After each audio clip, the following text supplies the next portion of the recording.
Speaker sir, ముఖ్యమంత్రి గారు లేస్తే ముఖ్యమంత్రి గారు చారిత్రాత్మకమైన పద్ధతుల్లో ప్రత్యేక శాసనసభ సమావేశాలు పెడుతున్నారు అని చెప్పి పొద్దున్నే క్యాబినెట్ బడ్జెట్ సమావేశాలకు చేస్తారు కదా సార్, అట్లా బడ్జెట్ ముందు ఒక క్యాబినెట్ పెట్టి వెంటనే తీసుకొస్తే మేమేమనుకున్నాం సార్ అంటే నిజంగా కూడా ఈ ప్రత్యేక శాసనసభ సమావేశాల్లో 42% రిజర్వేషన్ అమలు చేయడానికి కామారెడ్డి డిక్లరేషన్లో ఇచ్చిన విధంగా ప్రత్యేకమైన బిల్లు ఏమన్నా తెస్తున్నారేమో, ఆ బిల్లు తెచ్చి వెంటనే శాసనసభలో ఆమోదింపజేసి తద్వారా చట్టబద్ధత కల్పిస్తారేమో అని చెప్పి రాష్ట్ర వ్యాప్తంగా బలహీన వర్గాల సోదరులు కామారెడ్డి డిక్లరేషన్ చూసిన వాళ్ళు ఎదురు చూస్తూ ఉంటారు.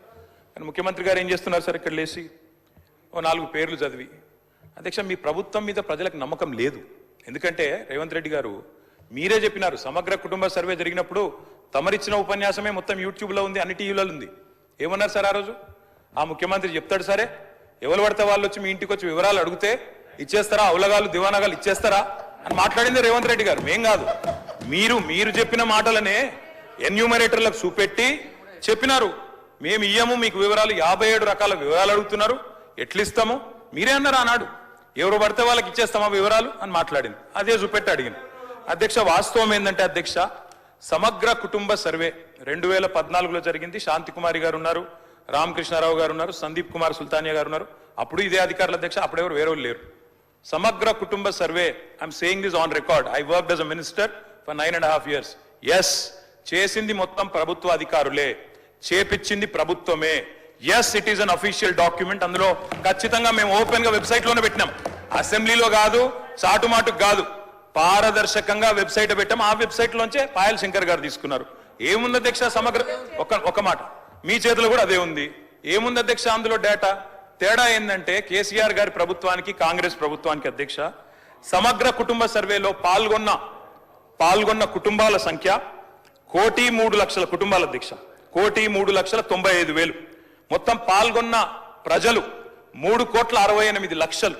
3,68,00,000 జరిగింది ఒక్క రోజులో 24 గంటల్లో రాష్ట్ర వ్యాప్తంగా ప్రతి ఇంటిని ఎన్యూమరేట్ చేసి అద్భుతంగా అత్యద్భుతంగా చేసినాం మేము.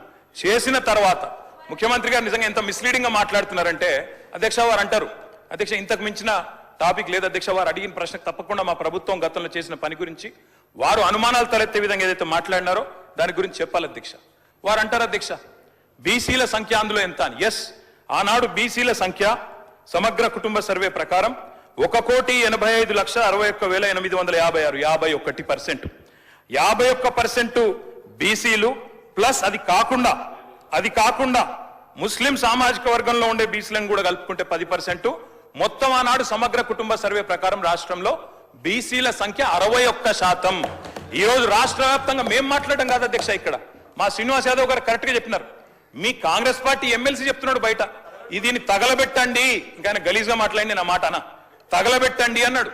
దీన్ని తగలబెట్టండి ఈ నివేదికను తప్పుల తడక అని కాంగ్రెస్ పార్టీ ఎమ్మెల్సీ చెప్తున్నాడు, మేం కాదు.